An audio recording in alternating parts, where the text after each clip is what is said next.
if you were lamenting the Chicago sports scene, Offman, which franchise would you say is the most disappointing? Oh, there isn't any question. It's the Blackhawks. I mean, we have seen this franchise go from the outhouse in 2004 when ESPN named it the worst sports franchise in North America. Worst, to the penthouse in around 2010 when they won the first of 3 Stanley Cups in 6 seasons, albeit nobody knowing about the Kyle Beach situation, to going not back to the outhouse, but into a black hole. And what they have done, essentially, albeit without Patrick Kane and Jonathan Toews involved yet, is strip this franchise down to become an expansion franchise.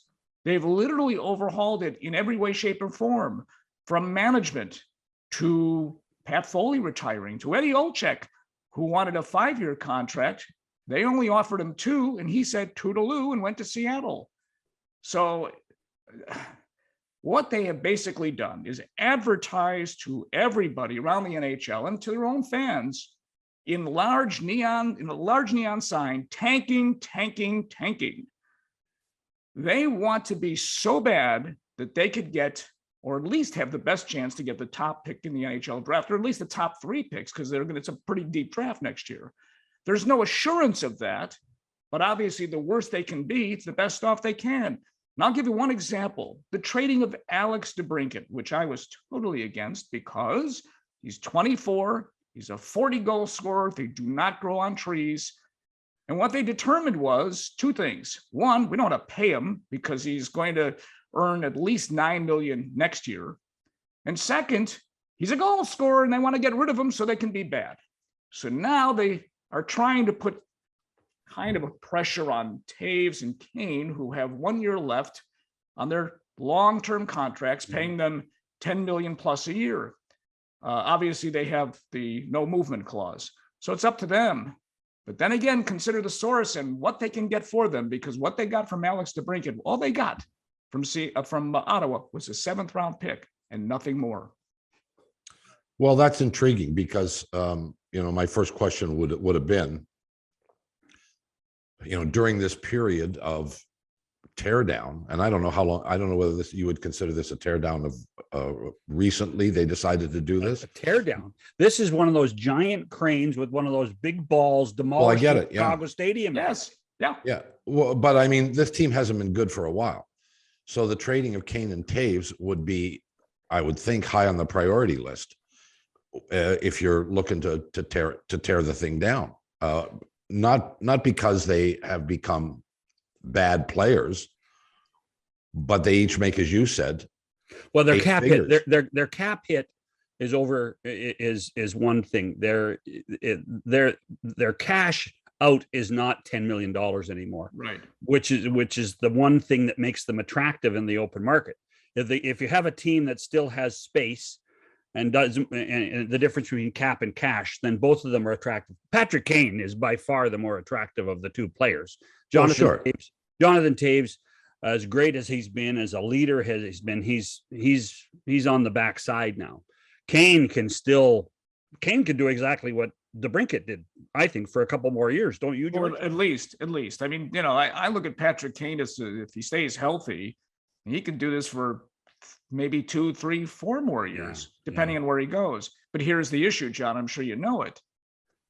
He's not going to a bad team. He's going to be going to a really good team or a contending team, which makes it seem as if it would be a better idea to try to do this at the trading deadline than to try to do it now to extract what you can get. The bottom line, though, is if you're going to trade with a team that's a contender or thinks it's a contender, you need to get back more than just draft choices. You need to get back young players who are going to be part of your foundation. This is Patrick Kane. It's not Alex DeBrincat.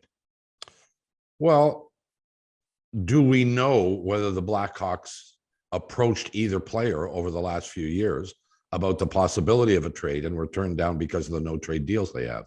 All I know is that the general manager, Kyle Davidson, did have a long talk with them recently. I think they know what's going on. I don't know if he specifically told them, I want to trade you. I think if you read between the lines, They know it. He knows it.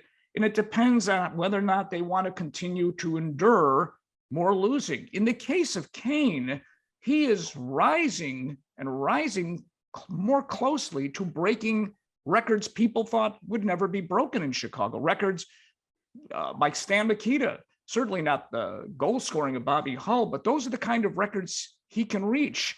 If he's traded, he can't reach those records anymore. And the Blackhawks know that, but they also know that his presence on the ice makes players better. They don't want to be better. They want to be worse. They want to be the worst of the worst. Why didn't they do this years ago? Because Stan Bowman just did an awful job of general managing this team.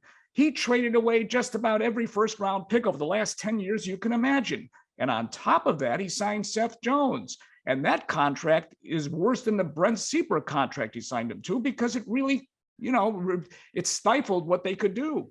I hate to say they're stuck with Seth Jones, John, but they're stuck with Seth Jones. Well, it actually brings up a question when you talk about Kane and Taves maybe wanting to leave. When do we start hearing rumblings that Seth Jones is saying, well, hold on now, I signed this big contract. I got you to trade for my brother, even though now he's a free agent.